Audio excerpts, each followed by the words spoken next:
Sveti Grigorije Bogoslov, Hirotonija za Sasime. Zatim je tamo došao da nas posjeti, a ćutke ću preći preko onoga što se dogodilo u međuvremenu, da ne bi izgledalo kao da vređam čoveka kojeg sam nedavno hvalio. Došao je da nas posjeti najdraži od mojih prijatelja, Vasilije. Ove reči mi izazivaju tugu, ali ih ipak izgovaram. Vasilije, koji se prema meni ponašao kao drugi otac, ali daleko okrutniji otac, jer trebalo je da volim svog oca čak i kada se ponašao kao tiranin, ali nisam morao da volim Vasilija zbog prijateljstva onda kada me je povređivao umjesto da me oslobodi patnje. Ne znam da li treba više da krivim svoje grehe, pošto su me oni zaista često jako ujedali, a ovaj nemili događaj najoštrije mi nanosi bol u mislima, ili da krivim tebe, najboljeg među ljudima, zato što si autoritet koristio nasilnije nego što je bilo potrebno, ne mareći za moja osjećanja, a to je došlo zbog tvog uzdizanja na episkopsku katedru. Što se tiče drugih stvari, trebalo je da gledaš milostivo na ono što kažem, možda sebe tada ne bi smatrao višim ili važnijim. Bar tako nisi radio u rano doba, moj najdraži prijatelju. Da si imao za pravednog sudiju možda jednog od onih koji su nas obojicu dobro znali, bio bi sprečen. Tako, šta ti se dogodilo? Kako si me mogao odbaciti tako iznenada? Neka ta vrsta prijateljstva koja se tako ponaša prema prijateljima bude prognana iz ovog života. Juče smo bili lavovi, a danas ja sam majmun, ali tebi je čak i lav od male vrednosti. Čak i da si se na taj način ponašao prema svim svojim prijateljima, ponosno ću ovo tvrditi, prema meni nije trebalo tako da se ponašaš. Prema meni, kojeg si nekad više voleo od svih drugih prijatelja, pre nego što si bio uzdignut iznad oblaka i smatrao da su svi ispod tebe. Ali zašto, dušo moja, ključaš? Silom obuzdaj neukroćeno ždrebe. Moje reči treba da se okrenu cilju. Taj čovjek je bio neiskren prema meni, ali je u drugim stvarima bio najiskreniji. Često me je čuo da kažem ovo, da sve to mogu nositi privremeno, čak i ako stvari postanu mnogo teže. Ali ako moji roditelji budu na samrti, tada imam svaki razlog da se povučem iz javnih poslova, da bih mogao izvući neku korist iz života bez dužnosti i bez napora postati građanin svakog mesta. Vasilije je čuo da ja to govorim i izrazio slaganje, a ipak me je prisilio da preuzmem episkopsku katedru. On i moj otac, koji me je tako prevario drugi put. Nemojte se uzbuđivati dok ne čujete čitavu priču. Da su moji neprijatelji dugo kovali zavere kako bi me mogli uvrediti, mislim da ne bi mogli naći bolji način od ovog. Želite li da čujete o tome? Neće li vam to svako reći, svako ko misli da je to bio nepošten postupak? Pont zna i Kesarija zna, kao i naši zajednički prijatelji, kako sam se potčinio autoritetu svoga druga. Bilo bi licemerno od mene da mu zameram zbog toga. Pošteno je da onaj ko prima dobročinstvo, a ne onaj koji ga daje, ima na umu da je primio to dobročinstvo. Neka činjenice prikažu kako se on ponašao prema meni. Postoji stajalište na pola puta duž glavnog druma kroz Kapadokiju, gde se jedan put deli u 3. Mesto bez vode, bez vegetacije, potpuno divlje, krajnje jezivo i skučeno malo naselje. Njega celog čine prašina i buka i kočije, vika i jecaji, službenici, sprave za mučenje i okovi, a stanovništvo sačinjavaju samo posetioci i skitnice.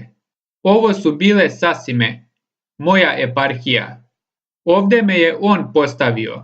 On koji je bio okružen sa 50 podređenih episkopa. Eto kakva je njegova velikodušnost. Vasilije je uradio ovo da bi stvaranjem nove episkopske katedre zadobio prednost nad drugim čovekom, Antimom iz Tijane, koji je pokušavao da deo njegove eparhije zauzme silom. A to je uradio i zato što je među svojim prijateljima sposobnim za borbu on smatrao da ja zauzimam prvo mesto. I zaista sam nekad bio hrabri borac i mislim da blagoslovene rane nisu nesreća ili nešto loše. Kao i sve drugo što sam nabrojao, bilo je nemoguće preuzeti eparhiju bez krvoprolića. Sasime su bile ničija zemlja između dva sukobljena episkopa i izbila je strahovita borba, a razlog za nju je bio podjela naše rodne provincije i odluka da u dva grada budu episkopske katedre koje će biti majke za manje provincije. Borba za duše je bio izgovor, a pravi razlog je bio želja za moći. Oklevam da kažem, ali žalosna je činjenica da su profit i porez ono što pokreće čitav svet. Šta je onda za ime Božije bio pravi smjer za mene? Da li je trebalo da se povinujem? Da li je trebalo da jednostavno prihvatim napade nesreće? Da li je trebalo da dozvolim da budem kažnjen prevremeno? Da se ugušim u prašini? Zar nije trebalo da nađem mesto da odmorim svoje sve starije telo, nego uvek da silom budem isteran iz svoga doma? Da li je trebalo da budem bez hleba kojeg bih prelomio sa svojim gostima? Da budem bez prebijene pare, zadužen za stado koje je bez prebijene pare? Da budem bez mogućnosti da vidim jednu jedinu stvar koju bih mogao uspešno izvršiti, pošto sam u izobilju posjedovao samo ona zla kojima su gradovi ispunjeni, sakupljajući trnje bez ruže koju bih ubrao, da žanjem užasne stvari lišene bilo čega dobrog. Molim vas da tražite drugu vrstu velikodušnosti od mene, a ovu ponudite onima koji su mudriji od mene. Eto koliko je ostalo od Atine i naše zajedničke posvećenosti nauci, od našeg zajedničkog života i deljenja ognjišta i doma. Jedan je bio u nama dvojici, ne dva. Bili smo divota za Grčku. Toliko o našoj datoj reči da ćemo odbaciti stvari ovoga sveta i živeti zajednički život posvećen Bogu, posvećujući naše govorničke veštine jedino Hristu, reči Božijoj, koji je jedini mudar. Sve ovo se raspršilo, tresnuto o zemlju i vetrovi nose te naše ranije nade. Gde je trebalo da idem u svojim lutanjima? Divlje zveri, zar me nećete prihvatiti? Pošto, koliko ja mogu videti, među vama vlada veća odanost. Ukratko, ovako su stvari stajale. Kada sam bio prisiljen da savijem ne svoju volju, nego svoj vrat, šta da kažem? Kako da vam predstavim punu meru svoga stradanja? Još jednom sam osjetio podbadanje za odlazak i opet sam postao begunac i krišom pobegao u planine da pronađem život koji sam voleo i u kojem sam nalazio zadovoljstvo. Ali kakva je korist od ovoga? Izgleda da nisam bio vešt begunac, pošto iako sam mogao izdržati sve, ovo nisam mogao. Nisam mogao izdržati bez svoga oca. Pre svega, moj otac se borio da budem postavljen u Sasimi, ali kada nije uspeo u tome, sljedeća najbolja stvar za mene je bila da ne ostanem u tako niskom položaju, nego da radim kao njegov pomoćnik, pošto je već bio spor telom, i da mu pomognem tako što ću mu olakšati teret. Pružajući ruke, dotakao je ovu moju bradu i izgovorio mi sljedeće reči. Najdraži među sinovima, tvoj otac te preklinje. Stari otac preklinje mladog čoveka, gospodar preklinje slugu po prirodi i po dvostrukom zakonu. Ne zahtevam od tebe novac, niti drago kamenje ili srebro, niti jutra zemlje moje dete, niti skupocene predmete. Zahtevam od tebe da staneš pored Arona i Samuila kao časni sveštenik Božiji. Onaj koji te je podario držite. Moje dete, ako želiš da jedan i jedini Bog Otac bude milostiv prema tebi, nemoj biti nečastan prema meni. Moj zahtev je ispravan, a čak ako i ne bi bio, ipak je to očev zahtev.